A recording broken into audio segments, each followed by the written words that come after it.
The political landscape of Zimbabwe is currently experiencing a seismic shift that many are describing as the most significant challenge to President Emerson Mnangagwa's authority since he assumed power in 2017.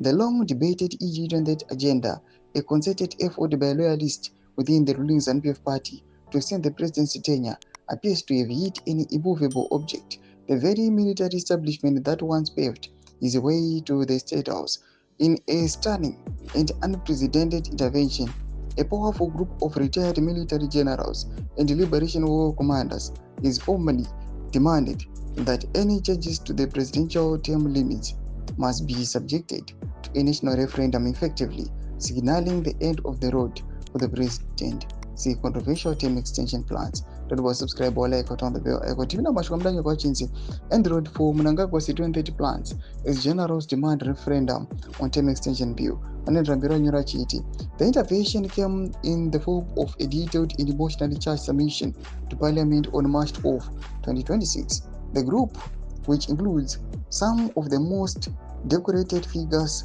from Zimbabwe's liberation struggle, has made it clear that they view themselves not merely as party members but as stockholders of the nation's revolutionary legacy. Their message was unambiguous. While ZANU-PF has the right to manage its internal affairs, the Constitution of Zimbabwe belongs to the people, not to a single political party. This bold stance is fundamentally altered the trajectory of the proposed Constitution Amendment Bill No. 3 of 2026, which sought to extend the presidential term from 5 to 7 years and allow the incumbent to remain in office until 2030. The retired general's statement, which have been circulated within the corridors of power in Harare, pulls no punches. We wish to be clear on one matter. We are ZANU-PF. We have always been ZANU-PF. We will die ZANU-PF. We are not merely members, we are stockholders. This is our party, forged in our sacrifice. The statement begins, establishing their credentials before delivering a stinging rebuke to the architects of the term extension. ZANU-PF may govern its own internal affairs as it sees fit. That is the party's sovereign right. But the national constitution is not ZANU-PF's property.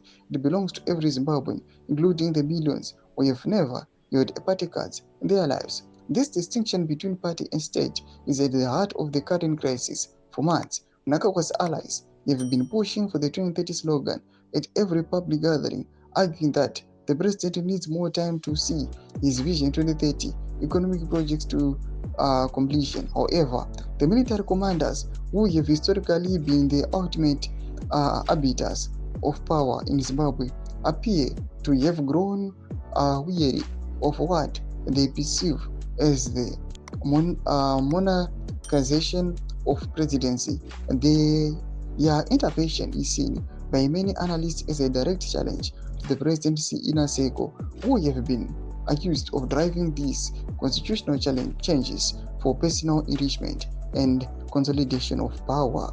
The proposed Constitutional Amendment Bill No. 3 is a complex piece of legislation that goes far beyond a simple term extension.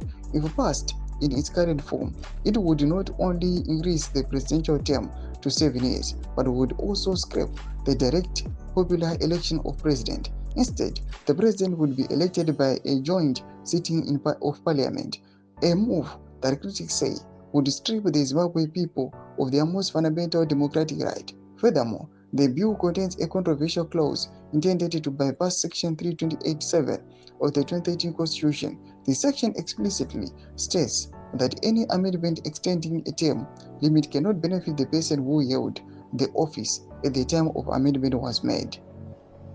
Retired generals have echoed these sentiments, framing that issue as a matter of honor and a betrayal of the fallen heroes of the liberation struggle. We commanded and led the men and women into combat.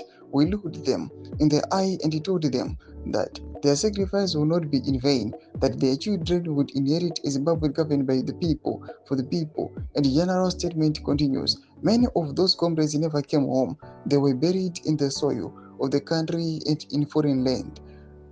They died with our promise in their ears. Do the architects of these amendments wish to make liars of us? Do they wish us to stand at the graves of our fallen and admit that what they told them was false. That will not happen, not while we still draw breath.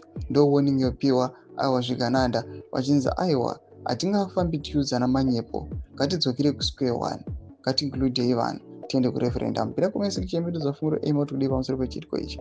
Musangana subscribe or like, check on the bell icon.